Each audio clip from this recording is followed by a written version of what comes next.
Accueilli à la descente de la voiture par les membres de sa fédération, par des chants et acclamations, Madame Brigitte Mianda Bompoke a commencé cette activité par la prière, suivie de l'hymne du parti. Tu régneras, ô roi, tu nous sauveras. L'homme sur le monde qui cherche la vérité. Voici ce féconde.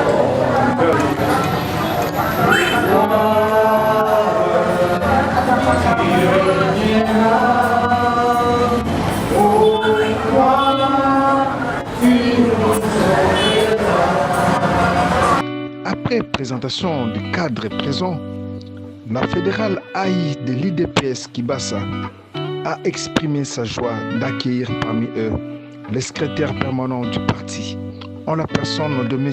Lupwese Victor, membre de première heure de l'UDPS, qui a sensibilisé sur l'idéologie et a donné l'historique du parti, cher à Augustin Kibassa Maliba, de la séparation avec le MPR du maréchal Mobutu jusqu'à ces jours.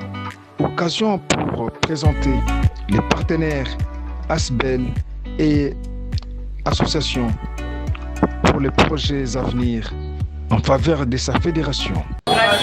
Congrès social. L'IDPS. Le parti du peuple. L'IDPS. Le parti du peuple. Le parti du peuple. C'est l'IDPS. Le parti du peuple. C'est l'IDPS. Être calme. C'est une charge et non un privilège. Être calme. C'est une charge et non un privilège. Hakim. Hakim. Hakim.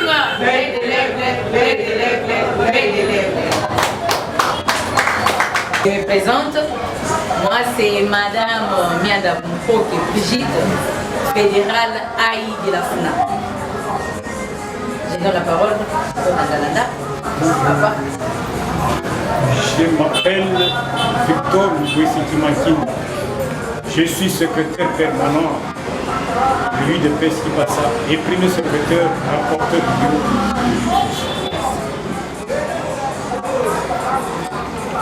Je me nomme Maton Stomo Miracle, la présidente de la Ligue de femmes FUNAM.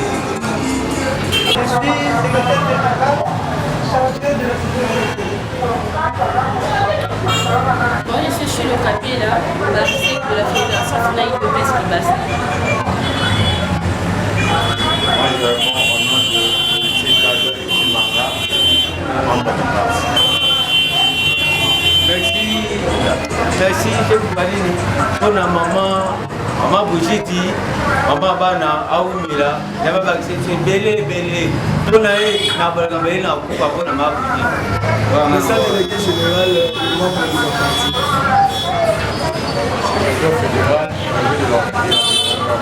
la ville de la Willy Mounaï, chargé des organisations. L'idéologie du parti. Il y a de ceux qui connaissent et de ceux qui ne connaissent pas. Moi, je connais et je vais encore connaître plus. Voilà pourquoi j'ai eu l'amabilité d'inviter les secrétaires permanents du parti qui a vécu avec notre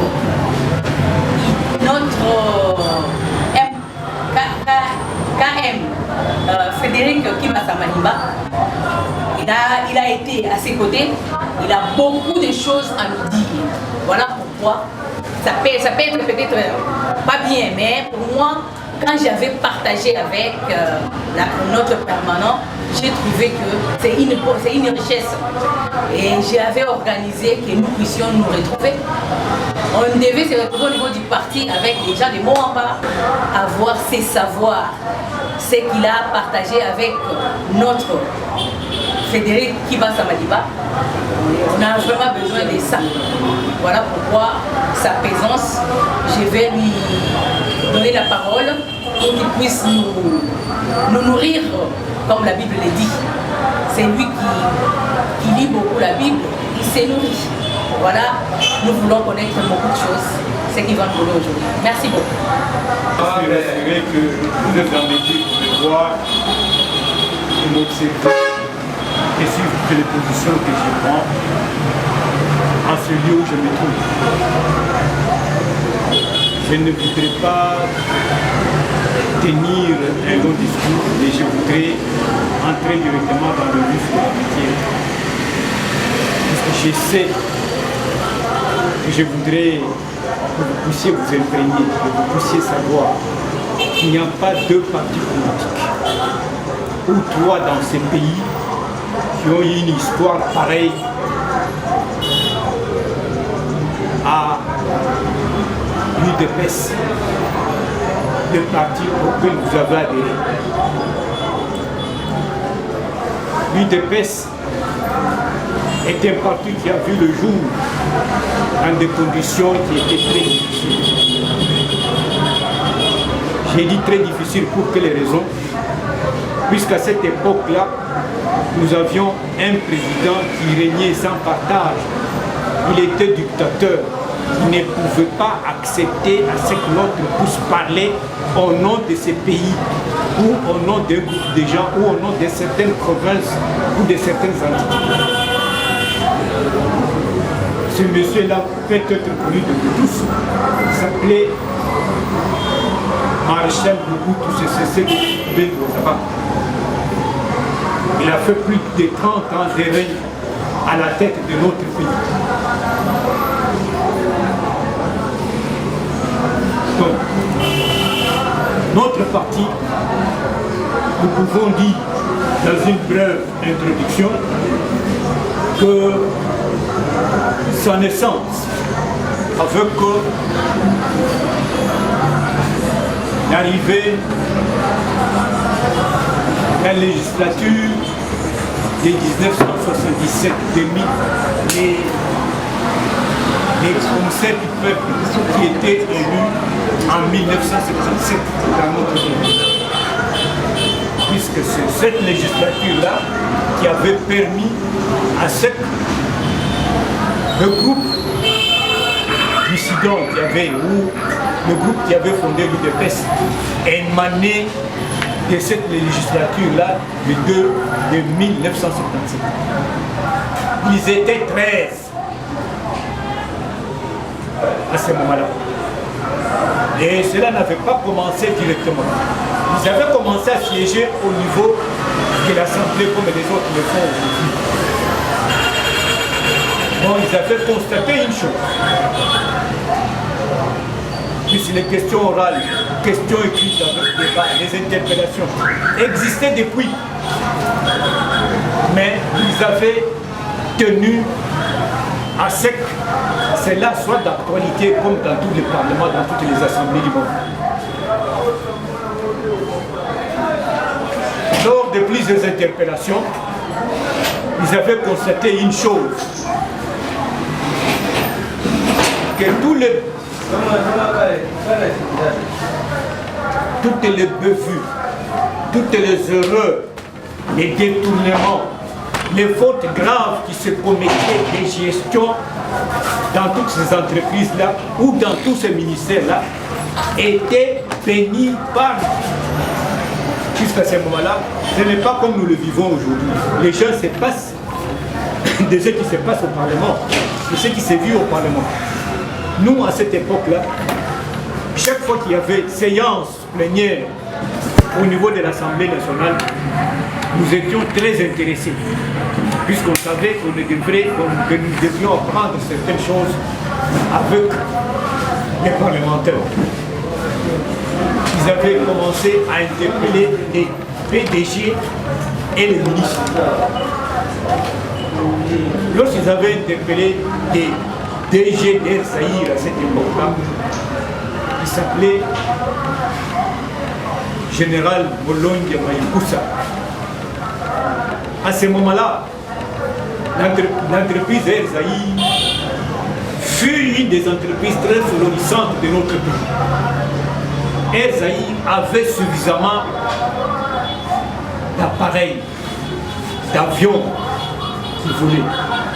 puisqu'il avait un Boeing DC-10, il avait un DC-8, il avait 3 737, il avait aussi des Fokker, il faisait les réseaux domestiques. Mais quand quelqu'un pouvait vous dire à ce moment-là qu'il était Jean Ezaï, cette personne-là se sentait frustrée, puisque cette personne-là avait une belle vie, il était bien payé. Et chaque fois qu'il connaissait ses vacances à la fin de l'année, il devait voyager pour l'extérieur. Et c'est l'entreprise qui s'occupait de cela. À un certain moment, déjà vers 1977, on a découvert que les choses ne se faisaient plus correctement à ce moment-là. Il y avait des failles, il y avait des faiblesses. Les agents ne pouvaient plus voyager, on était en train de faire un tour. Pendant que toutes les faveurs étaient réservées au PDG et à son équipe. Lors de cette interpellation-là, on avait constaté que le PDG quittait chaque vendredi Kinshasa pour aller suivre le film à Rotterdam, aux Pays-Bas, en Hollande. Il le faisait chaque semaine et c'était aux frais de l'entreprise. Et le constat qui avait été fait à cette époque-là traduisait bien qu'il y avait une bourgeoisie comprador.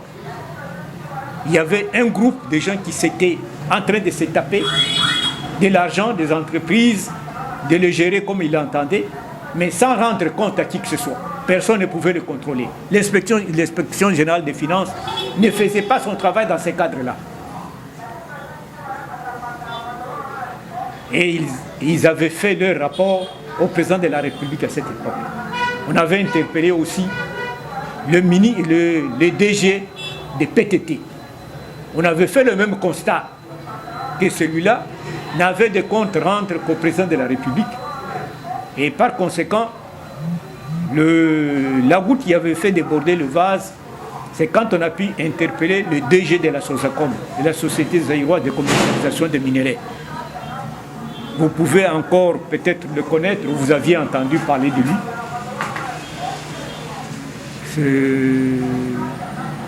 C'est Lukusa Mwengula.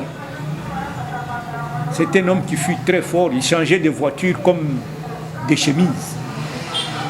Et il avait des voitures, plus de 10 voitures, avec 3 portes, toutes des Mercedes. Et celui qui s'occupait de la commercialisation des minerais, qui était produit par l'AMIBA, qui était produit par la GECAMINE et par l'entreprise Kisenge Manganèse à cette époque. Et lors de l'interpellation, il dira que la gestion n'était pas opaque, comme on le lui faisait remarquer. Il a dit qu'il rendait compte au président de la République qu'il avait placé là où il s'est trouvé. Et qu'il ne pouvait pas le dire à quelqu'un d'autre. Quand on a dit, ils ont passé à interpeller le ministre des PTT et des mines. La remarque était la même. Après toutes ces choses-là, ils avaient compris que tout était fait à de but de ne pas faire évoluer, de ne pas faire avancer le pays. C'est Mobutu qui gérait ce pays comme il l'entendait, comme il le voulait. Et il plaçait chacun à un poste pour lui rendre compte. Quelques mois après, cette année après, donc il y a eu une situation qui s'est déroulée à l'intérieur du pays. Cette situation est encore fraîche à ma mémoire, puisque moi je l'avais vécue. Il y avait des massacres qu'on avait perpétrés à Katekelai dans la province du Kasaï oriental. Il y avait des creuseurs artisanaux du diamant qui sont allés creuser du diamant. À la place de leur demander de ne pas le faire, Ils ont tiré à bout portant sur ces gens-là. Et il y avait plus de 200 morts. Et la nouvelle était connue dans ce pays par l'entremise d'une journaliste belge, Colette Brackman. Il est intervenu sur RTBF pour dire qu'il y a eu près de 200 morts qui étaient tués à bout portant dans la province du Kasaï oriental par les militaires proches au président Mobutu, puisque à ce moment-là, il n'était pas encore maréchal. Et alors, le Parlement s'est saisi de ce dossier-là pour chercher à mener une enquête. Il y avait des députés qui étaient dépêchés pour aller sur place. Et dans cette délégation-là, il y avait des membres qui étaient proches de l'UDPS, qui étaient allés vivre cette situation-là, qui étaient allés vivre ces carnages. Et quand l'autorité a pris le courage d'annoncer la nouvelle, de porter la nouvelle au grand public zaïrois, eux parlaient de 2 morts. Ils n'avaient pas parlé de 200 morts. Et c'est cette disparité-là, cet écart qui avait poussé à ce que la délégation des députés et des commissaires du peuple, comme ils les appelaient à cette époque-là, était descendue. Arrivés là-bas, ils ont découvert que c'était plus de 100 morts. Puis certains ont été dissimulés, ils étaient déjà même enterrés. Ils sont venus ici dans le but de faire rapport au président de l'Assemblée, qui était proche de Mobutu et qui était de sa province. Cet homme, quand il a reçu le rapport, il n'a pas voulu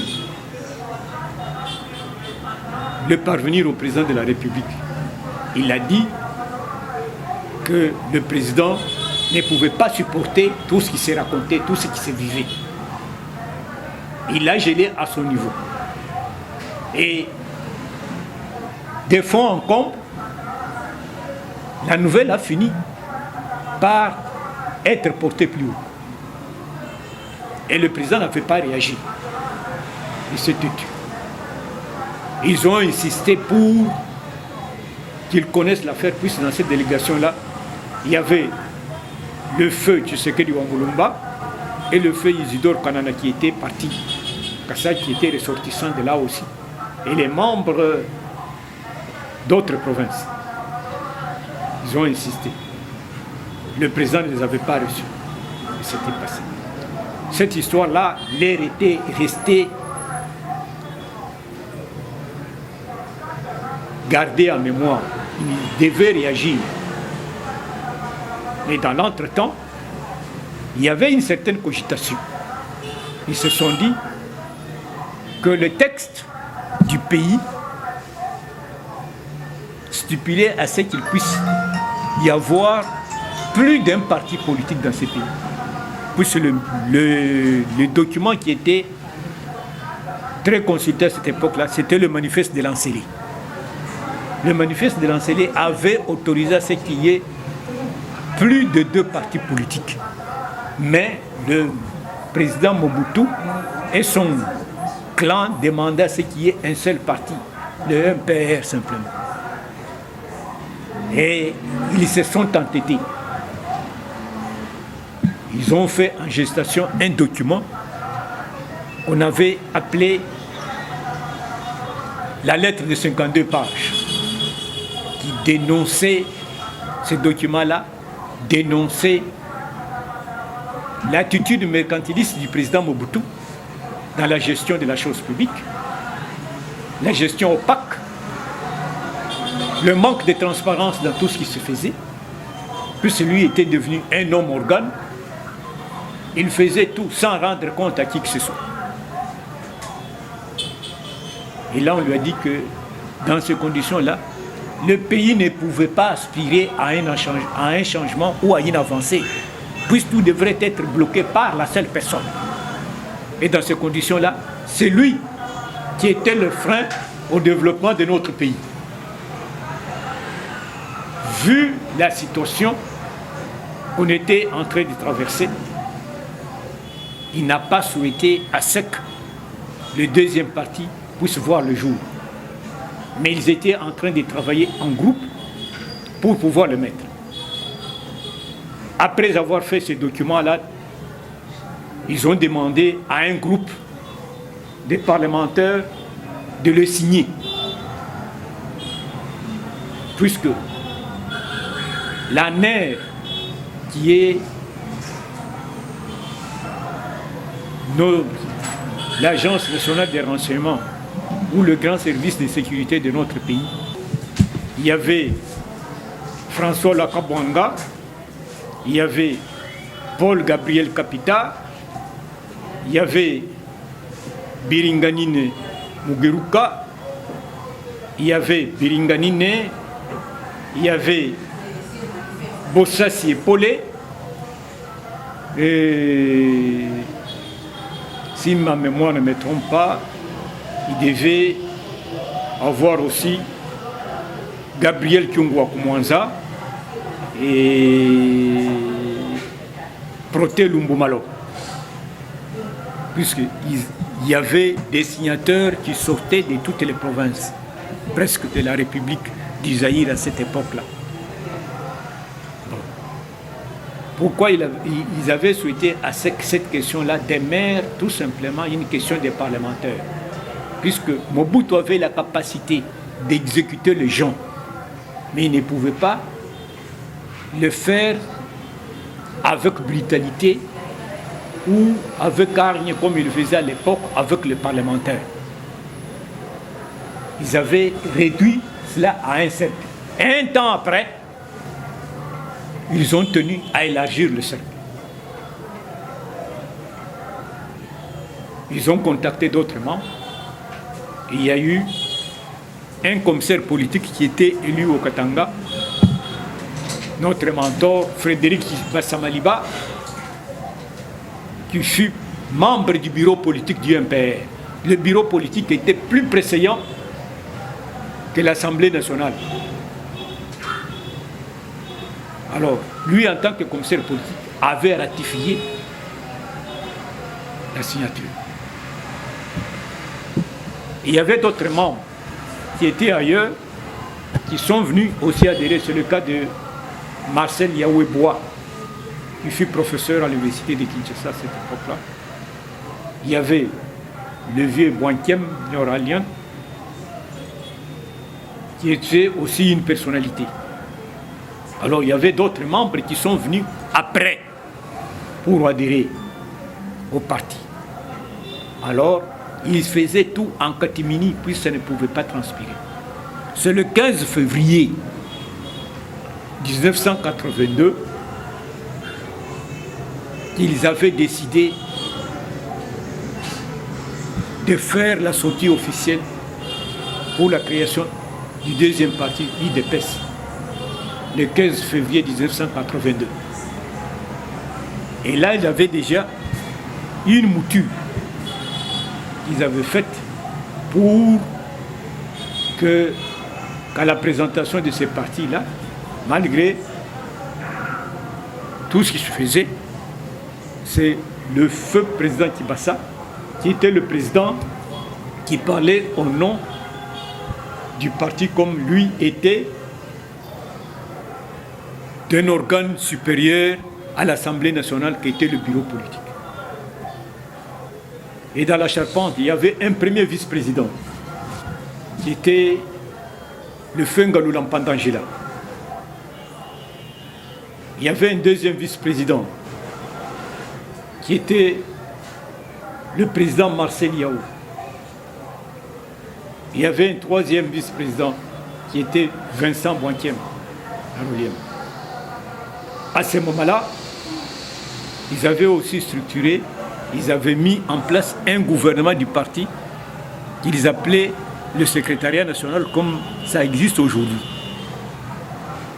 Et il y avait différents secrétaires nationaux, mais ce qui était important, le plus connu, c'était le secrétaire national à l'organisation, Etienne Tshisekedi Wambulumba, le secrétaire national aux finances et budget, François Lusangangele, le secrétaire national à la justice, qui était Proté Lumbu Maloba. Il y avait aussi le secrétaire national à la jeunesse, le feu Isidore Kanana Tchongwa Minanga. Il y avait d'autres qui s'occupaient de certaines histoires. Je ne me limite qu'à ce point-là. Et bien des choses se faisaient. Ils n'avaient pas tous permis à ce que les choses se fassent avec beaucoup plus de facilité. Lors de la veille de la fête de Saint-Sylvestre, le président Mobutu avait fait un discours au cours duquel il s'adressait à la nation, donc au peuple zaïrois. Il a dit qu'il y avait un groupe de commissaires du peuple qui avait organisé une boutade. Et il les appelait tous les conspirateurs de la Saint-Sylvestre. Et ce sont eux qui avaient mis en place ces partis-là qu'on appelait IDPS, l'Union pour la démocratie et le progrès social. Et que lui, de son vivant, il ne pouvait pas permettre à ce que ces partis-là fonctionnent, puisque la constitution du pays exigeait à ce qu'il y ait un seul parti, et non 2 ou 3.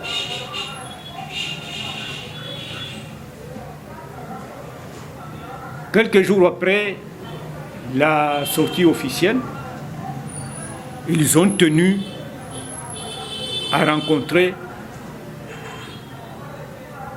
le ministre de l'Intérieur du feu, président Mobutu,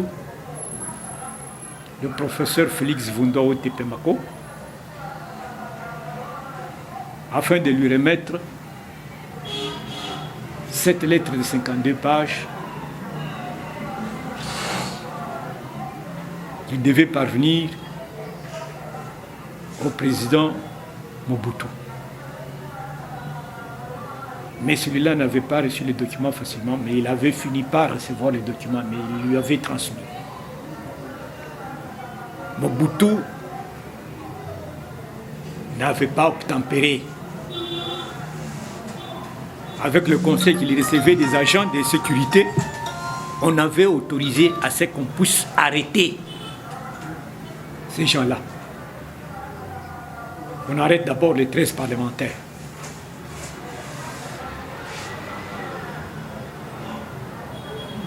Quand on les a arrêtés ici, il était difficile qu'on puisse les garder ensemble. Il avait même demandé à ce que certaines choses se fassent. Entre-temps, il y avait un calme qui n'était pas très bon du tout. Le feu Kibasa Maliba, et tant que membre du bureau politique, il est descendu au Katanga. Quand il est descendu au Katanga à cette époque-là, il avait l'honorable Lusanga, le feu Kyungwa Kumwanza et l'honorable Lumbu Maloba qui étaient là-bas. Il avait attendu. Et quand il est arrivé, le feu Frédéric Kibasa Maliba est passé pour tenir des meetings dans le but de signifier à ceux qui habitaient les Katanga qui avaient un autre parti qui avait vu le jour, qui était l'UDPS. Et là, les agents de sécurité avaient compris qu'il y avait presque une trahison qui se commettait dans le Katanga, puisqu'il dirigeait des bras de fer. Personne ne pouvait faire quelque chose sans lui tenir informé. Et dans la suite, on avait arrêté le président Kibasa. Il avait même il était réduit à une diète sèche, puisqu'on le gardait dans une prison qui se trouvait dans un camp militaire. Et à l'époque, tous ceux qui étaient ici, les membres ne pouvait plus avoir la liberté de mouvement. Il avait décidé à ce qu'ils soient relégués. Ils aillent chacun dans son village d'origine.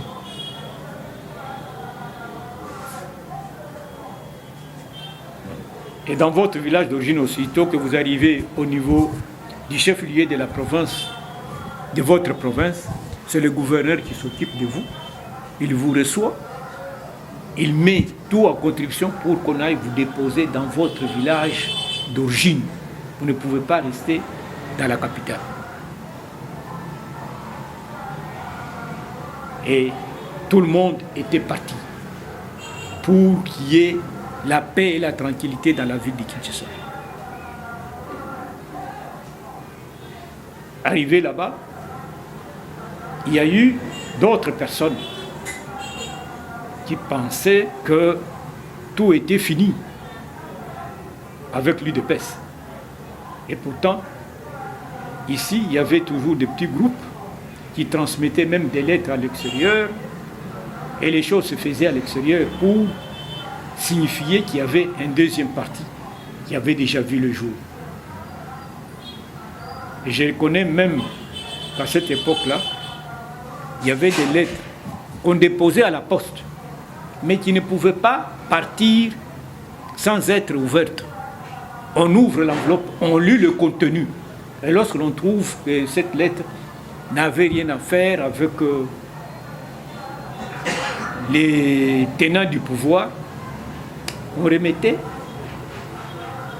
sous enveloppe et la lettre devait sortir au vol, lors du vol qui était programmé. Mais on les avait pris au mot à un certain moment, et que à ce moment-là, ce fut le vendredi que l'avion Sabena devait quitter ici, le soir. Et qu'est-ce qu'on s'était dit? On avait demandé à ce que les gens qui devaient s'occuper de cela aillent déposer du courrier vers 14h, lorsqu'on devrait faire la liste de colisage au niveau de la poste. Là, on n'avait plus de temps de contrôler. On y mettait simplement le cachet et le courrier sautait. On avait aussi recouru aux prêtres qui avaient des membres de famille à l'étranger qui faisaient passer certains messages de l'UDPS. Et les choses se faisaient de cette manière. Cette situation-là a perduré jusqu'en 1985. Et en 1982, avant leur truc, on avait organisé un procès. On avait appelé le procès Kibasa et consorts. Ce procès Kibasa et consorts avait été organisé à la 109 là, qui était la cour de sûreté de l'État. Et le boulevard triomphal, le victime de la rébellion au 24 novembre, on n'avait pas la facilité de dérouler ce jour-là. Puis c'était plein de gens. Après le procès, malgré tout ce qui avait été dit par leurs avocats, on les avait condamnés à 15 ans de prison. C'est ainsi qu'après ça, ils avaient été relégués dans leur village pour que le calme puisse revenir. Et plus tard, en 1987, on a constaté que le calme ne suffisait pas. Il y avait toujours des choses qui se faisaient, plus c'est l'extérieur qui en parlait plus. Bien qu'il y avait des petits tumultes ici dans la ville de Kinshasa. On en parlait ça et là. Oh. Ils avaient renoué contact. On avait mis en place ce qu'on appelait les accords de badolité. Les accords de badolité étaient soutenus et pilotés par deux gouverneurs. Il y avait le gouverneur de la province du Katanga à l'époque, paix à son âme, Feu Oyadielo Bassete Gerembo, et l'honorable sénateur Pande Moussanga Bekaja, qui était de la province du Kassai oriental.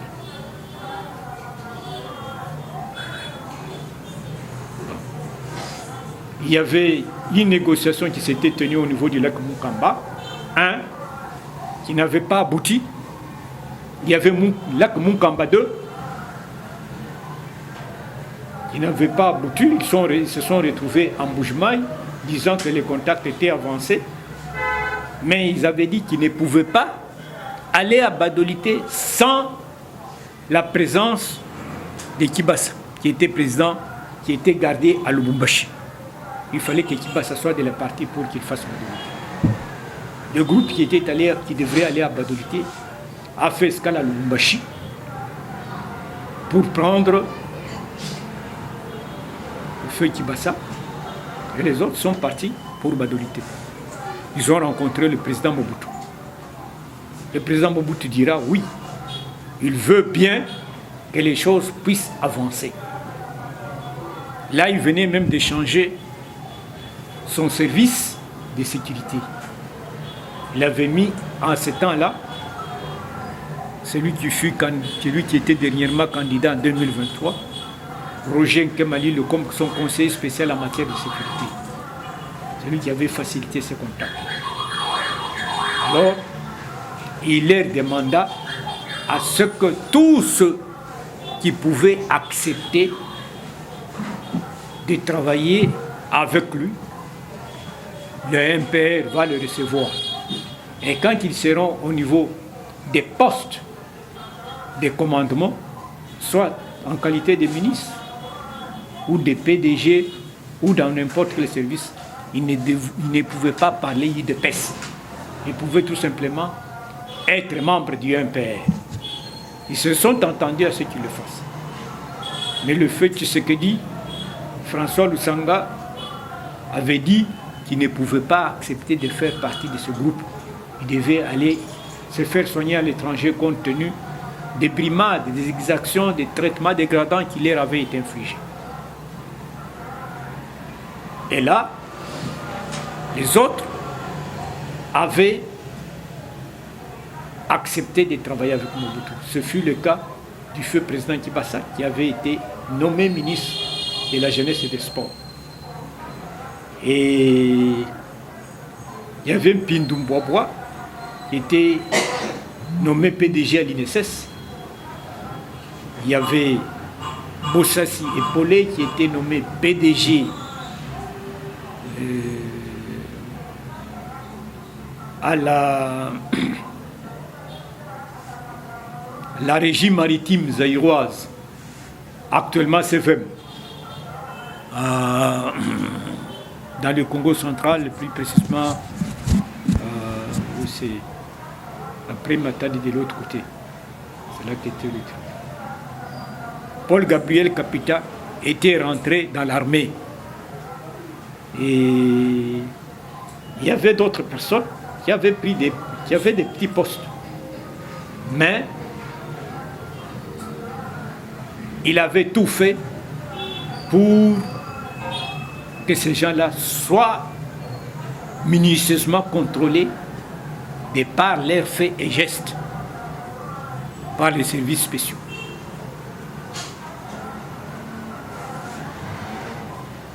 Quelques années après, il y a eu le vent de la perestroïka qui avait soufflé. On arrive là-bas, on prend contact, demande à ce qu'on puisse libérer, demander à tous ceux qui étaient dans leur village d'origine de revenir à Kinshasa. En 1988, 1989. Comme il y avait des vents de conférences nationales qui se tenaient partout en Afrique, sous ce nouveau vent-là de la perestroïka, on a dû envisager aussi la conférence nationale souveraine au niveau de notre pays. Mais avant ça, le 24 avril 1990, le président Mobutu a tenu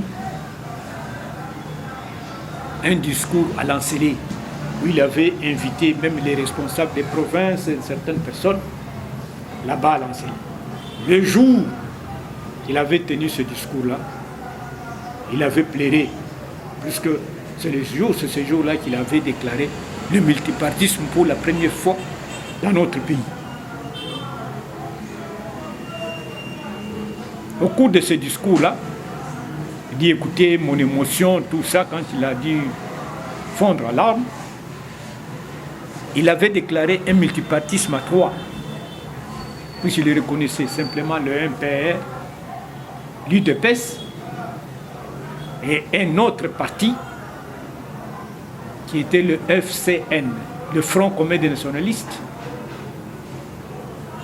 qui fut le parti de ses deux anciens collaborateurs les plus proches, Maître Kamanda Wakamanda et Feu Mandungu Boulanyati. Bon. Après le discours, c'est ce jour-là, puisque le Feu Tshisekedi était gardé en résidence surveillée chez lui, alors qu'il a recouvré la liberté.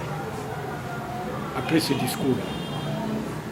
Et alors, l'UDPS à son tour devrait s'organiser pour voir comment mettre des choses en place.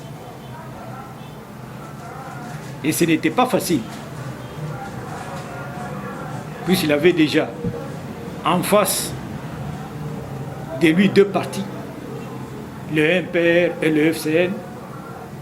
Il a dit qu'au cas où il devrait rester seul face à ces deux partis-là, à un moment, les deux partis devraient le minoriser. Lors de prise de décision, il devrait décider à la majorité absolue. Et cela devrait minoriser l'UDPS. Ils ont dit non. Ils avaient demandé ils avaient exigé ce qui est multipartisme intégral dans notre pays. Avec la déclaration du multipartisme intégral qui avait été demandée, on assistera alors à la floraison des partis politiques dans notre pays. Il y avait même des familles, l'homme et la femme qui créaient des partis politiques. Moi ici j'avais vécu même un parti qui était composé d'un papa et d'une maman qui siégeait à l'Union sacrée à cette époque-là, puisqu'il était un parti connu. Mais lorsqu'on avait enregistré plusieurs partis, nous fûmes le premier parti à être enregistré. On a introduit une demande, le parti avait été accepté. Bon. Et en 1991, l'UDPS avait été enregistré sous son président Kibasa Maliba. Il y avait délégué des membres pour aller déposer ces documents-là. Il y avait l'honorable François Lusanga, il y avait Lumbu Maloba et Jean Kyungu. On avait reçu l'autorisation de fonctionnement du parti en 1991. D'autres partis ont fait la même chose. Et l'UDPS devrait s'assumer à ce moment-là pour devenir réellement un parti de l'opposition avec certains autres qui s'étaient déclarés. Et ces partis-là, à leur tour, qui venaient d'être créés précipitamment, n'avaient pas d'organisation bien agencée. Il fallait qu'ils les mettent en place. Je puis citer quelques partis. Vous avez le Parti démocrate social chrétien qui appartenait au feu Papa Iléo Songwamba, qui était proche de Mobutu. Il avait même dirigé le Parlement à l'époque. Il fut de l'Équateur aussi. Mais il s'était opposé au président Mobutu, puisque lui ne souhaitait pas à ce que le président Mobutu puisse les traiter de la manière qu'il les traitait. C'était ça son opposition farouche. Et ce parti-là avait comme siège, vous pouvez vous rafraîchir la mémoire, ce fut sur l'avenue Colonel Ebeya,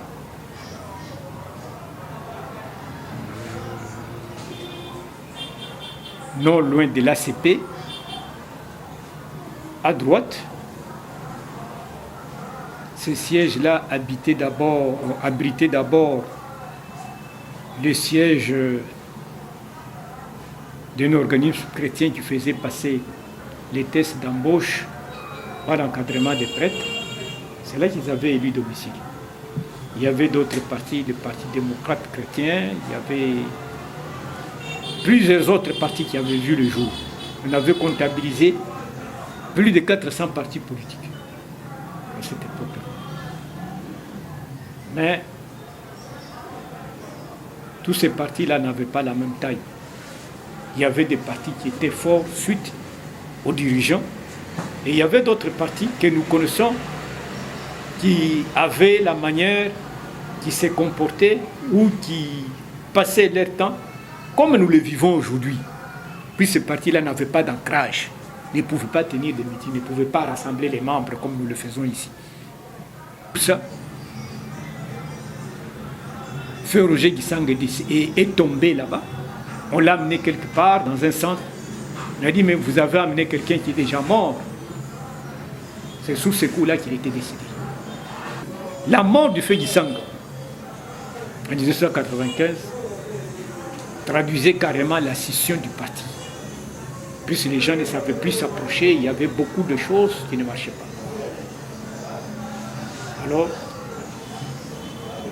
ça s'était passé au mois d'octobre 1995. Et le 15, je crois, si j'ai bonne mémoire, le fondateur Capita tient un point de presse à l'école Academia qui se trouvait à côté de l'université Cardinal Maloula, sur Sayola, pour déclarer la naissance de l'UDPS orthodoxe et radical qui était proche de l'UDPS Tshisekedi. Je n'ai pas voulu entrer dans des détails sur ce qui s'était passé au niveau du centre Bondeko, puisqu'au niveau du centre Bondeko, il y avait 20 fondateurs qui s'étaient réunis à ce moment-là, en 1994. Sur 20, il y avait 12 qui avaient porté Kibasa pour qu'il soit président national, et 8 étaient pour Tshisekedi. Alors les gens, d'autres proches tels que Paul Capita, n'étaient pas contents, puisque le Feu Tshisekedi lui-même avait trouvé cela normal. Le Feu Capita a commencé à allumer le tison ça et là, dit non, il fallait que Tshisekedi soit président national. Et les choses ne marchaient pas à cause de ce tyrannement-là. Et il y avait pratiquement scission, la fissure était consommée. Et l'UDPS Kibasa était resté dans son camp, avec siège là où nous sommes, et le Feu Tshisekedi a trouvé refuge chez lui, et c'est dans là où l'espace sur l'honorable Massamba est encore là, c'est là que s'est trouvé le siège du parti, de l'UDPS. On a évolué comme ça, jusqu'à l'entrée de l'AFDEL. Le 17 mai, et les gens de l'opposition venaient là-bas contacter le président Kibasa, puisqu'avant tout, avant l'entrée de l'AFDEL, il y avait un gouvernement qui était pratiquement le dernier après Kengo, il fallait mettre en place. Ils avaient souhaité à ce que ce gouvernement-là soit mis en place, et que le gouvernement qu'on devrait mettre en place soit animé par un membre de l'opposition. On a dit non, nous, c'est Tshisekedi ou rien, nous ne pouvons pas présenter quelqu'un d'autre. Puis c'est Tshisekedi qui était président, qui était désigné par l'opposition comme candidat Premier ministre. On ne peut pas présenter quelqu'un d'autre. Et alors, Mobutu, sachant bien qu'il était malade, tout ça, il ne pouvait plus se contentait de quelqu'un de son groupe qui pouvait avoir la même mise sur Kabila et son groupe qui venait. Il avait besoin d'avoir une protection d'un premier ministre qui devrait être écouté par ceux qui venaient de l'autre côté de l'AFDEL. Il avait même souhaité prendre contact avec le feu Kibasa. Le feu Kibasa a dit non, c'est Tshisekedi ou rien, puisque lui n'était pas candidat, Premier ministre. Et dans cette euphorie-là, dans cette situation-là, dans cet imbroglio, il a pu nommer le général Likulia comme le dernier Premier ministre de son règne. Et le Premier ministre et le général Likulia avaient mis en place un gouvernement. C'est ce gouvernement-là que l'AFDEL avait trouvé aux affaires ici le 17 mai. Et il tenait son dernier conseil des ministres ce 17 mai-là, au bout de 10 ans, qu'il a rentré à Badolité, et pourtant il sortait déjà du pays, puis il sentait bien que tout était déjà prêt, puisque les États-Unis lui avaient déjà prévenu que le troupe devrait venir. Et malgré tout ce qu'il y a eu, sur Utenika, sous l'égide du président Nelson Mandela, on n'avait pas contenu à ce que l'AFDEL ne puisse pas entrer. Ils sont entrés. Et il est parti, arrivé là où il était parti, les choses s'étaient passées comme ça. Et l'AFDEL avait pris le pouvoir ici. À son entrée, il fallait qu'il y ait un opérateur politique, un membre de l'opposition qui devrait dire un mot sur la radio France Internationale pour saluer l'entrée de l'AFDEL dans ces pays. Et cette personne-là n'existait pas. On a dit contacter le feu Kibasa. Le feu Kibasa dira qu'il peut intervenir, mais lui ne pourra pas dire grand-chose là-dessus. Il va simplement leur souhaiter le bienvenu. Le monde a demandé à ce que ça soit ainsi. Il est intervenu le jour qu'il est arrivé, que l'AFDEL est entré. Il a souhaité la bienvenue. Et ils sont passés, ils ne sont même pas entrés dans la parcelle là-bas. Et c'est là où vous avez pris leur position. Pendant que bien des choses ne se déroulaient pas complètement dans la ville. Puis ceux qui étaient dans la périphérie pensaient que le président Mobutu avait encore une marge de manœuvre ici. Pendant que lui avait déjà quitté le pays. Il ne pouvait plus revenir. Et Kintiaï Moulumba ici, qui est le PCA de la RVA, celui qui fut le ministre de l'information sous le président Mobutu. Il dira que le président Mobutu est rentré à Badolité en trompant l'opinion sur radio. Et pourtant, le président Mobutu était parti. Il avait pris l'avion pour Togo. Il avait fait escale à Lomé chez le président Eyadema Nyansibé, qui fut son ami. Lui pensait trouver celui-là à l'aéroport en train de l'attendre, comme ils s'étaient entendus.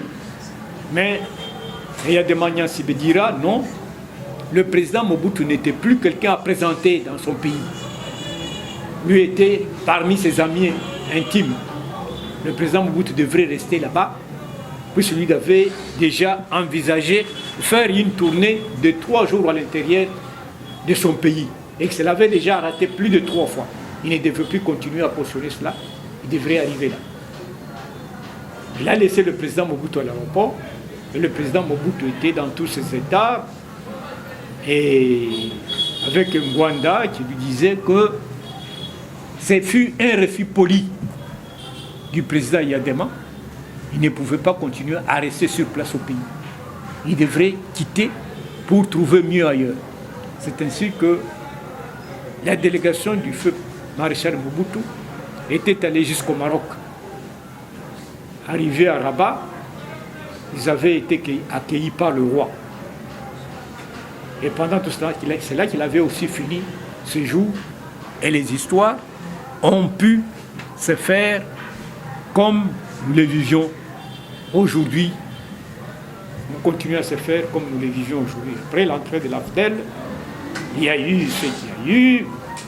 Vous avez suivi, nous fûmes rentrés dans l'opposition, puisque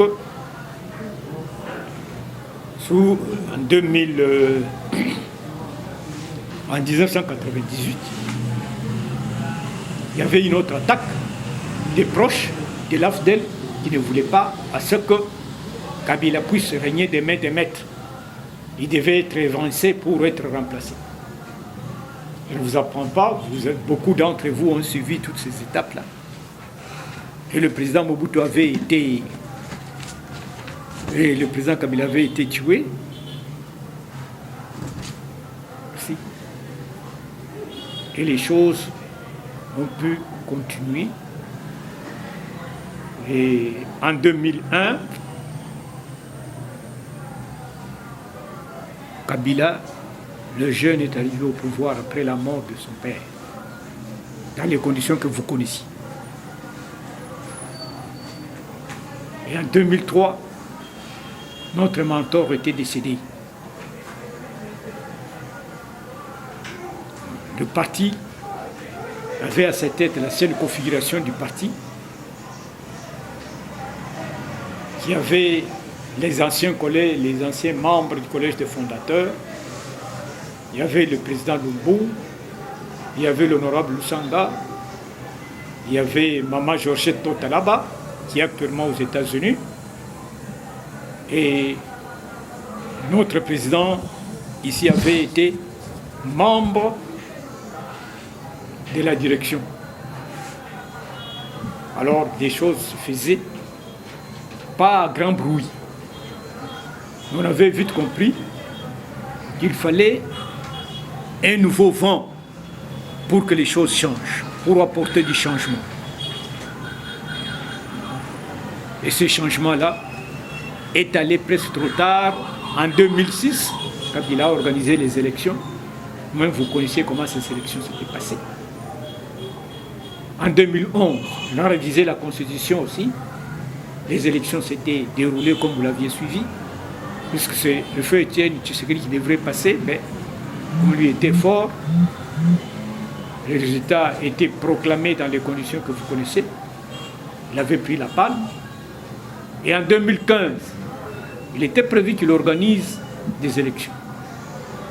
Avec le concours du Parlement, il y avait eu glissement. Jusqu'en 2018, les élections s'étaient tenues. Au cours de ces élections-là, nous, à l'UDPS Kibassa, on avait déjà en 2016 organisé un conclave qui s'est tenu dans la scène du parti. Et ce conclave s'était tenu du 20 au 21 août 2016. Et ce conclave-là avait porté notre président national actuel, le ministre de l'économie numérique, comme président national. Il y avait 2 vice-présidents. Il y avait eu l'honorable Moleka, qui avait été à l'époque le directeur de cabinet du feu Étienne Tshisekedi. Et notre feu président national a eu le patriarche Bijan. Il avait tout mis en place. Le parti a dû fonctionner. Il y avait un secrétariat général qui était animé par le secrétaire général Umba, l'actuel directeur de cabinet, et différents secrétaires nationaux qui animaient les fédérations. En 2018, on avait tenu un conclave, puisque chaque parti devrait se prononcer sur les candidats qui devraient porter aux élections présidentielles. Et l'UDPS Kibassa avait porté son choix sur Félix Antoine Tshisekedi Tshilombo, ces jours-là, votre serviteur avait été le président de la commission politique, administrative et juridique. Cette assemblée-là, c'est le président national avait même demandé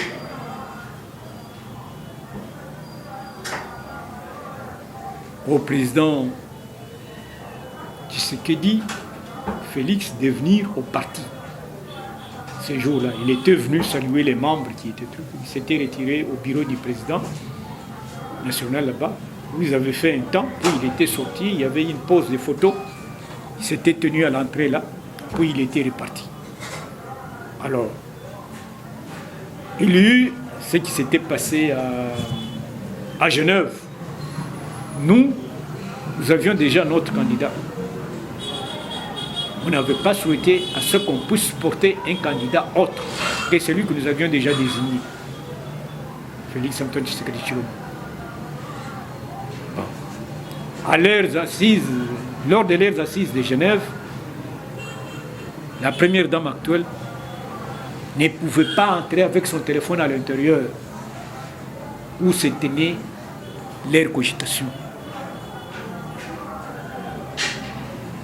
Puisque le round de Genève, en principe, était un alibi.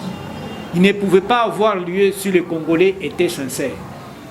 Après le déplacement de l'Afrique du Sud, où il devrait aller cogiter cette histoire, il ne devrait pas avoir le round de Genève, puisque tout devrait être décidé en Afrique du Sud pour qu'un candidat de l'opposition soit connu de tous. Mais on avait fait cela pour tromper l'opinion, afin qu'il puisse aller peser, afin de présenter quelqu'un d'autre. Arrivé là, le président national a appelé la première dame actuelle. Celle-là a pris son téléphone pour lui dire qu'il n'avait pas de marge de manœuvre pour entrer dans la salle. La salle était verrouillée, personne n'y accédait.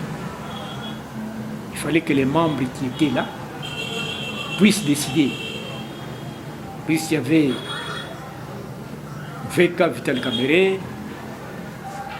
il y avait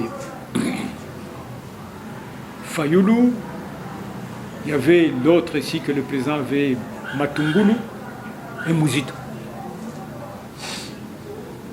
Donc, Félix était déjà minorisé. Il avait perdu.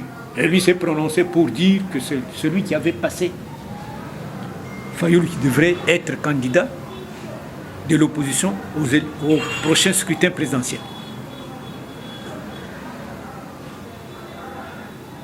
Et quand il a dit ça, au niveau de chez nous, là, les gens n'avaient pas digéré. Ils étaient mécontents. Et quand nous étions prononcés, nos amis de la 10e rue nous ont rejoints par la suite, puisqu'ils n'avaient pas envisagé cela, ils ne le disaient pas avec Kabound. Pour eux, c'était Fayoulou. Puisqu'il y avait même certains qui étaient en train de composer avec Kabila. Puisqu'il leur donnait à boire et à manger. Les choses étant telles qu'elles étaient, nous autres, le parti de Peskibassa ne pouvait pas changer d'un seul iota pour accepter que Fayoulou soit notre candidat. Pour nous, c'était Félix Tshisekedi Tshilombo. Et les élections s'étaient organisées dans les conditions que vous connaissiez. Nous, à l'époque, dans l'opposition, il n'y avait pas de gens qui avaient des moyens. Pour organiser les élections présidentielles, il fallait sillonner le pays. Le patrouiller de fond en comble. Et cela nécessitait des moyens, il fallait des avions. Si vous n'avez pas d'avion, comment le faire? Et Vital Kamere et l'autre, l'actuel président, se sont retrouvés là-bas, sur la voie de retour. Ils se sont entendus qu'ils fassent cap sur Nairobi. Ils avaient été accueillis par le président Kenyatta, qui leur a facilité le contact. Ils se sont entendus pour faire de Félix déjà le candidat et que l'autre devrait être son premier ministre ou quoi, d'après ce qui s'était entendu. Bon, malheureusement, les choses avaient pris position là-bas. Arrivé ici, les moyens faisaient cruellement défaut, même lors des campagnes. Nous sommes arrivés, on a nommé les directeurs des campagnes au niveau de toutes les provinces. Et notre président national, notre premier mandat, avait été directeur des campagnes du président de la République dans la province du Katanga. Alors, quand ils étaient partis, ça je le reconnais l'avoir entendu de Vital Kamerhe lui-même le dire, que partout où ils sont passés, n'ont pas connu un tel accueil. Et c'est la première fois, même sous le président Mobutu, que Katanga accueillait dans la délégation qu'il faisait partie de cette manière-là. Nous pensons que les choses pourront se faire convenablement. Ils ont fait partout. Les élections étaient organisées. Vous aviez connu la suite. Et aujourd'hui, nous sommes là. Madame, je vous demande, je voudrais terminer une fois pour toutes.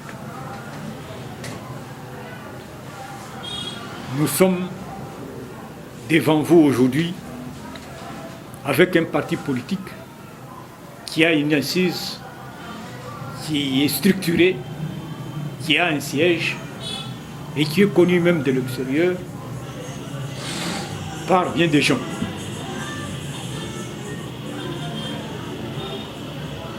L'UDPS Kibasa est un parti phare de l'opposition. Il arrivait même des fois que lorsque les partis politiques faisaient des déclarations, les analystes politiques prêtaient bien attention à notre déclaration, puisque nous étions de parler différemment des autres. C'était la grande richesse qui nous caractérisait, puisque nous n'étions pas là pour nous bomber la poitrine en disant que nous étions un parti fort qui était partout. Non. Nous avions un discours, nous avions une vision qui était accompagnée des provisions qui nous différenciaient des autres par notre façon de voir les choses et de poser des actes. Cela n'était pas apprécié par les autres. Moi, je vous le dis sincèrement, lorsque on est allé en 1993, en 2023, lors de la campagne, arrivé à Lubumbashi, j'étais dans l'équipe qui accompagnait le président national, le ministre des PTT, à l'époque, à Lubumbashi. Nous étions arrivés à Lubumbashi la nuit du samedi au dimanche, la nuit du dimanche au lundi. Et nous étions dispatchés dans différents endroits où nous devions passer la nuit. Et le jour suivant, nous devions aller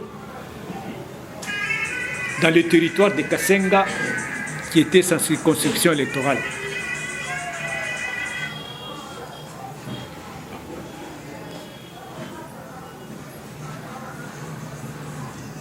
La voie que nous avions empruntée ne pouvait pas nous permettre de tourner tout Kasenga. Puisqu'il y avait une partie, après le barrage de Mwadingusha, qui devrait être, que nous devions traverser en aval, le pont était cassé. Il fallait à ce moment-là qu'on rentre à Lubumbashi pour y passer nuit et repartir le jour suivant du côté Kasenga.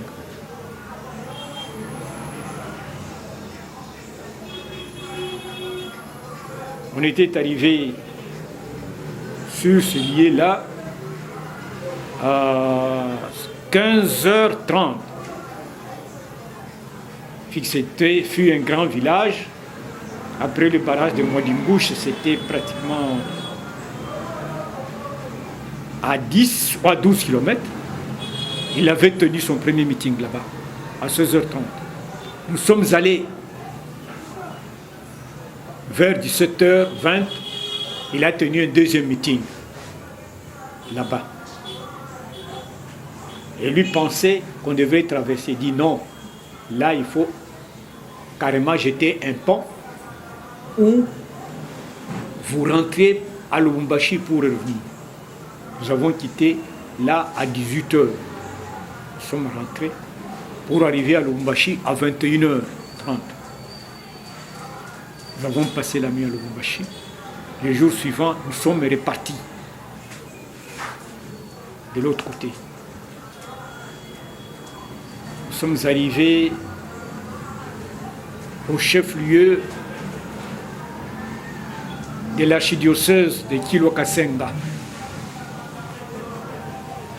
Là, de toute façon, ce fut un grand centre. Il y avait plus de 4000 personnes dans ce centre-là. Mais la situation qui se couvait dans ce village était difficile à voir, à comprendre. Puisque quand vous traversez la grande route de la gauche vers la droite, quand il pleut, vous ne pouvez pas passer. Le courant d'eau finira par vous emporter. Donc il fallait construire quelque chose sous forme de digue pour que les gens qui pouvaient traverser de part d'autre réussissent. Et il y avait des engins qui avaient été programmés, qui avaient été déjà alignés par le gouvernement, avec le concours de notre ministre, qui faisait déjà ce travail. Il avait tenu le premier meeting là-bas. Nous avions été reçus chez le prêtre, et c'est là qu'il s'était même fait enrôler. Nous partîmes de ce lieu-là à 17h pour aller à Lufuku, qui était le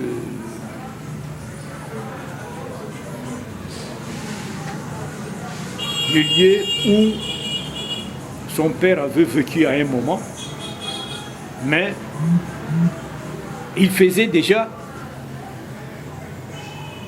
un peu clair quand nous avions quitté le chef-lieu de l'archidiocèse de Kilokasenga. La route n'était pas très bonne. Nous sommes partis dans ces conditions-là jusqu'à arriver à 19h à l'entrée du village de notre président actuel du Sénat. Nous avions trouvé un banc de sable qui pouvait avoir la dimension de cette pièce qui était placée à l'entrée du village, dans la promesse qu'il pouvait leur construire une université. Et tout le monde s'attendait à ça. Nous n'avions pas fait longtemps, nous étions des passages, c'était 3 à 4 minutes. Nous sommes allés au chef-lieu du secteur. Il a parlé à quelques membres qui étaient proches et nous a montré des passages la maison qui leur a servi d'abri lors de leur relégation sous le feu président Mobutu. Ce fut une maison qui était construite en chaume.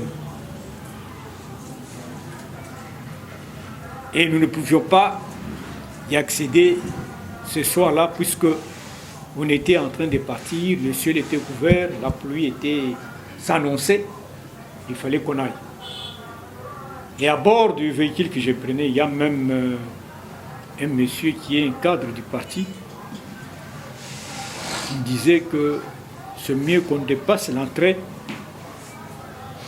du parc sans qu'on puisse rencontrer des bêtes féroces. Sinon, ils vont nous tourmenter, nous ne serons pas passés. Et nous qui sommes sur la grande route, disons non, ce sont des choses comme ça que nous vivons ici. Nous sommes engagés, heureusement.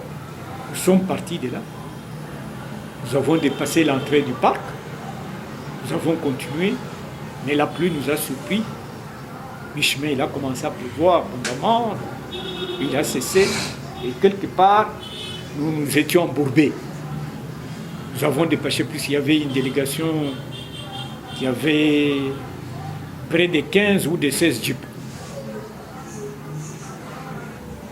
On est arrivé à Lufuku, qui était le chef-lieu d'une mission catholique, à 22h, sous pluie battante. On nous a reçus, nous y avons passé la nuit. Et le jour suivant, le matin, autour de 11h, le président national a tenu un meeting là-bas. Et tout s'était bien déroulé, sauf qu'il y avait un soleil de plomb ces jours-là. Vers 12h30, la délégation s'apprêtait déjà à quitter le Fuku pour rentrer à Lubumbashi. Et on lui a annoncé on a annoncé au président national, chef du parti, qu'une femme proche de sa famille venait d'accoucher dans une maternité. Et le nom de cet enfant-là lui avait été dédié. Il ne pouvait pas quitter le Fuku sans passer par ses centres. Nous y avons été, il a fait ce qu'il pouvait faire. Nous sommes ressortis, pas pour regagner le centre, mais nous avons pu continuer. Nous sommes rentrés. Et vers 14h50 ou 15h, on est arrivé au chef-lieu du secteur là de Lufira. Et là, il a tenu une rencontre avec le chef de secteur et les notables de là pendant près de 45-50 minutes. Et nous avions fini par visiter la maison qu'ils avaient habitée à cette époque-là. Et cette maison-là, dans cette maison-là, il y avait même des serpents qui y vivaient. Et là derrière, nous avait montré un espace où le feu président national, chef du parti, feu Drake Kibasamaliba, avait érigé un jardin potager. Il avait planté certaines choses, mais les touffes s'étaient envahies par les arbres. De retour, on a mis 5-6 minutes, 10 minutes là-bas, puis nous sommes repartis pour arriver à Lubumbashi la nuit. Et le jour suivant, nous devions reprendre l'avion pour rentrer à Kinshasa. Et je voudrais vous assurer que votre président national, notre président national, chef du parti, est un homme de caractère. Il a besoin de nous tous pour faire avancer le parti. Et nous prions à tout celui qui est parmi nous ici, qui a suivi ce que je vous dis, que vous n'étiez pas trompé d'avoir choisi l'IDPS Kibasa comme parti politique. Continuez à apporter le vôtre et dépenser votre énergie pour ce parti. J'espère que l'Éternel Dieu vous récompensera. J'ai dit et je vous remercie.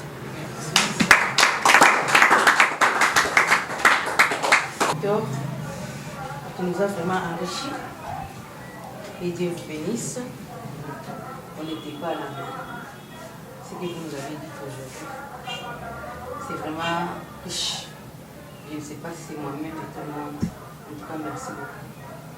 Vous pouvez ajouter un mot des affirmations du Papa Victor.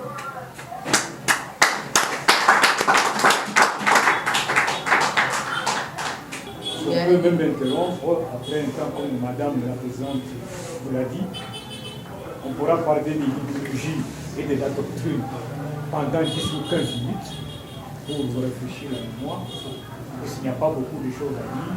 Cela sera déterminé par votre comportement, par votre façon de faire. Je voulais d'abord, parce qu'il y a de personnalités de notre organisme ONG Sauvons la Jeunesse, nous avons les présidents dans la salle et son vice de l'ONG Sauvons la Jeunesse. Ils voulaient nous accompagner. J'aimerais donc le président Elingaye, le vice, je peux vous donner.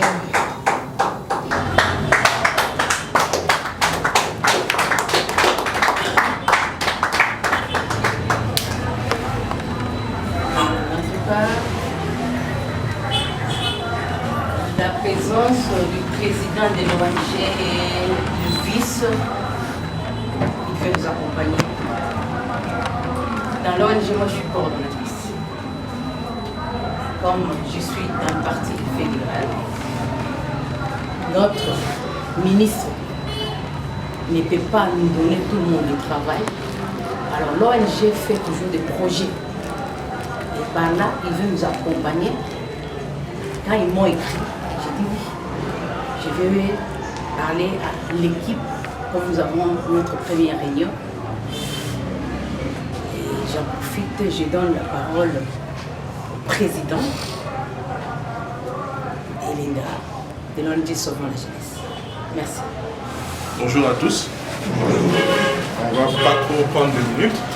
Alors, ce qui nous amène ici chez vous, c'est par rapport, comme a dit madame, l'accompagnement. Donc, on sait que dans les partis politiques, souvent il y a des secteurs de partenariat avec les associations. C'est comme cela qu'on est venu se présenter auprès de vous. Une association ou bien ONG, comme vous entendez, notre ONG s'appelle Sauvons la Jeunesse. Vous voyez qu'on a beaucoup de difficultés. Alors, c'est pour cela qu'on voulait présenter certains projets d'accompagnement par rapport non seulement au parti, mais à la position que possède présentement votre ministre de tutelle, où il y a beaucoup à faire, il y a beaucoup à vulgariser et il y a beaucoup à apprendre. C'est comme cela que nous avions sollicité cette audience, de rencontrer aussi le responsable des ONG pour savoir comment est-ce qu'on peut établir le partenariat, quelles sont les exigences pour travailler en symbiose. Voilà. Bon, tout ce que je peux dire, nous sommes l'ONG SAGE.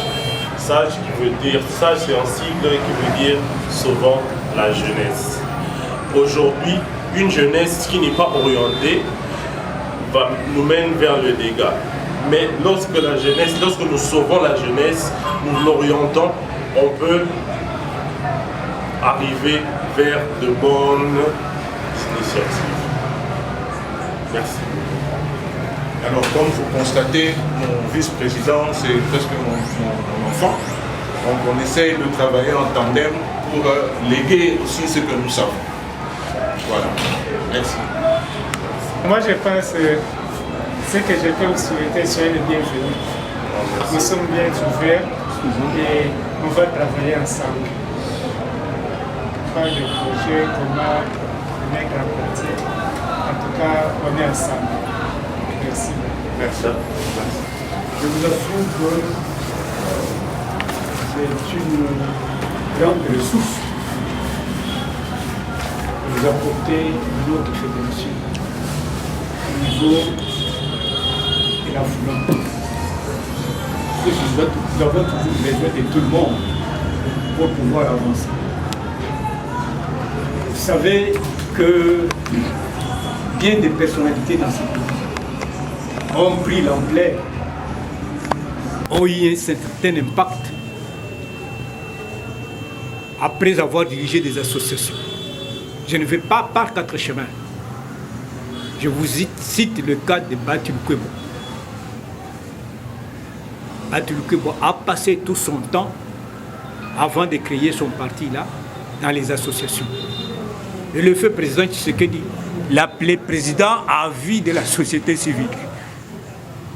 Vous lui présentez toujours la carte des associations. Et si vous pouvez avoir bonne mémoire, lorsque vous êtes sur Bokassa, vous quittez l'aumônerie protestant, l'aumônerie kimbanguiste, après le camp Ndolo, après l'aéroport de Ndolo. Il y a une maison qui avait été bâtie là-bas, dont l'entrée vers qui a une grande entrée qui donne vers Barumbu là-bas avant d'atteindre la station d'essence. C'est là que fut la première association de Batumkup. Et c'est cette association-là qui l'a propulsé. Il est allé très loin, puisqu'il avait été nommé DG de la SONAS à partir de cette association-là. Le parti de presse, dans son ensemble, quand vous lisez ici, l'île de presse qui passe à lieu naturel du président de la République. Bon. Nous autres, pouvons nous dire que c'est nous qui sommes proches de Félix Antoine. Même dans les actes que nous faisons, des fois, les gens le savent. Ce n'est plus question, on ne peut pas démontrer cela. Ça saute de la bouche à l'oreille. Par le simple fait que notre parti est un parti, n'est pas un parti des cadres. C'est un parti des masses. Un parti des masses est appelé à recevoir les gens qui viennent de partout. C'est ainsi que nous n'avons pas simplement besoin des hommes, des femmes, de jeunes en bonne santé, même des personnes vivant avec handicap seront les bienvenus, sont toujours les bienvenus au sein de notre parti. Nous avons besoin de tout le monde.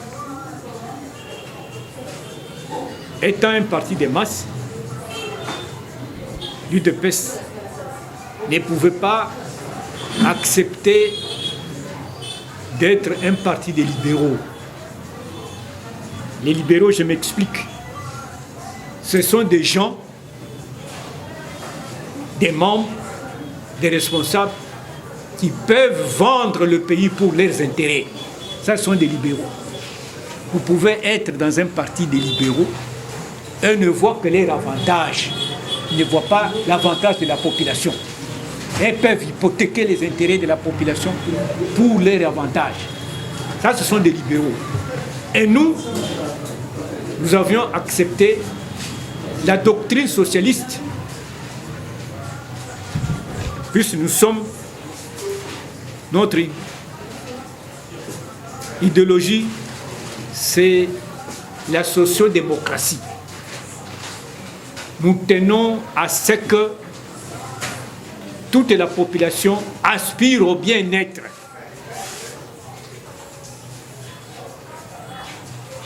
Aspire, connaisse un développement intégral qu'il ne puisse pas y avoir des gens nantis pendant qu'il y a des gens extrêmement pauvres. C'est ce qui avait été présenté dans notre projet de société qui accompagnait la lettre de 52 pages qui avait été remise au feu président Mobutu. Et puis, concernant notre doctrine, nous sommes pour le solidarisme, donc nous partageons ce que nous avons avec les autres.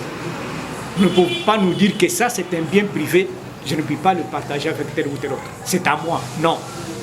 Le socialisme exige ce qu'on partage, ce qu'on a avec les autres. Il y a d'autres partis, on en parlera dans les jours qui viennent, qui se sont réclamés, mais qu'ils sont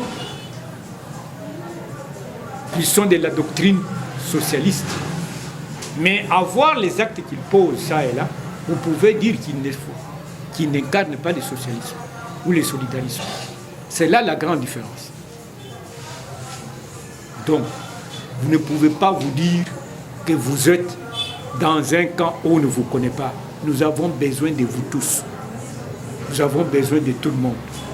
Étant responsable, vous n'êtes pas en mesure d'être là où vous êtes seul. Vous avez besoin des autres. Et ce sont eux qui viennent à votre secours, qui traduisent certains actes que vous posez pour que vous soyez là. C'est comme nous sommes en train de nous dire, chez nous en Afrique, que nous pratiquons la démocratie. C'est bien beau, la démocratie. Il y a aussi des démocrates capitalistes et impérialistes. Mais nous devons faire appliquer cela dans notre idéologie et dans notre doctrine. Et il faut qu'on vive cela. Et nous aurons toujours besoin de nous tous pour que nous puissions cheminer, faire tout ensemble, pour que nous puissions avancer, afin de gagner le combat du futur.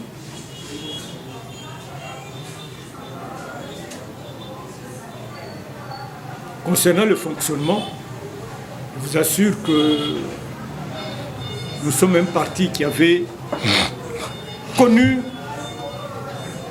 des problèmes à l'époque suite à ce qu'on avait présenté comme cheminement, comme modèle ou comme organe au niveau de notre parti. Puisque notre parti a besoin de membres à la base, a besoin des membres qui habitent les rues, les quartiers, les communes, dans les villes de Kinshasa, et les fédérations. Donc, nous avons besoin de tout le monde à tous les niveaux, même dans des villages. C'est là qu'on dit que le pouvoir vient de la base. Et c'est là que nous devons construire notre pyramide. Donc, Madame, qui est fille de peste, n'est pas simplement pour la fédération de la Funa regroupant les communes de Bumbu, Selembao, Giringiri, Bantalungwa, Kassavubu et Kalam. Et là aussi, des membres qui viennent, qui ne sont pas des responsables à ce niveau-là, qui viennent dans les petits coins qui sont des sous-cellules et cellules de ce milieu-là. Alors, c'est ainsi que nous devons, quand elle marche, elle ne doit pas marcher tête baissée. Elle doit regarder partout. S'il y a une personne ou une dame qui la connaît, qu'elle a déjà rencontrée au niveau du parti, afin de ne pas se comporter comme les autres. Elle doit avoir un comportement différent des autres. C'est en cela que je vous interpelle. C'est ce qu'on dit que chez nous, être cadre n'est pas un privilège. C'est une charge. Vous devez assumer cette charge-là à la grande satisfaction de tous. Parce que nous autres, nous n'avons pas besoin des jouisseurs.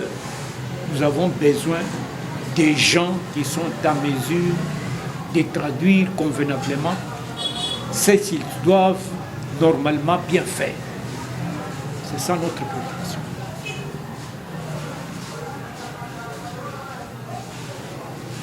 Et les organes que nous avons au niveau du parti, nous avons le congrès. Vous savez que notre parti a tenu son congrès le 4 novembre 2023. Le congrès regroupe tout le monde. Il y a des gens qui viennent de différentes bases, qui viennent des propres. Afin de nous permettre de comprendre encore, merci aussi à vous, Maman Fédérale, pour cette idée combien louable. Merci beaucoup de votre présence. Nous sommes édifiés par tout ce qu'on a parlé. Abondamment. En tout cas, merci beaucoup. Je voulais à tout prix, avec l'équipe provisoire qui m'accompagne en tant que fédérale provisoire, puisse savoir quand même l'idéologie du parti. Parce que les partis que nous avons trouvés aujourd'hui, ça n'a pas commencé aujourd'hui. Si je parle de l'IDPS, dans l'opposition, on a fait plus de 30 ans. Et maintenant, nous sommes dans le pouvoir, le deuxième mandat. Alors, l'équipe qui m'accompagne en tant que fédérale AI, je voulais aussi qu'ils puissent savoir l'idéologie du parti. Voilà pourquoi j'ai parlé à notre permanent, Papa Victor, de venir nous donner l'idéologie du parti. Voilà pourquoi l'idéologie du parti était très capitale pour que nous puissions avoir ça, connaître d'où nous venons. Nos pères fondateurs nous a laissé, il nous a légué quelque chose qui est très bien. Alors, nous devons aussi savoir à léguer aussi ça à nos enfants. Voilà pourquoi si tu ne connais pas l'idéologie du parti, tu es nulle part. J'ai fait 4 mois fédéral AI sans l'équipe. Maintenant, j'ai dit à l'équipe qui m'accompagne de venir connaître l'idéologie du parti. Voilà pourquoi la manifestation d'aujourd'hui a été programmée. En tout cas, c'était vraiment meilleur. Si j'ai bonne mémoire, j'étais à l'IDPS avec le vieux depuis 1995, vous imaginez. Et ce que Papa Victor nous a dit, il a commencé avant 1995. Ça m'a plu. C'est une très bonne chose et on ne va pas s'arrêter là. On va lui inviter, on va inviter les autres parce que les 13 parlementaires sont, il y a de ceux qui sont en vie et de ceux qui sont partis. Mais ils ont laissé quand même de bonnes choses. Nous allons aller vers eux pour qu'ils puissent nous dire qu'est-ce que nous devons faire pour que ces pays ne puissent pas aller. Si par exemple Fati, il était simple, les pays allaient partir. Aujourd'hui Fati, il a gagné. Il a gagné la guerre, il a gagné. Là, je l'ai dit, il a gagné. Nous sommes sur le plateau et le monde entier nous suit. Et j'ai dit, Longonya la Fati.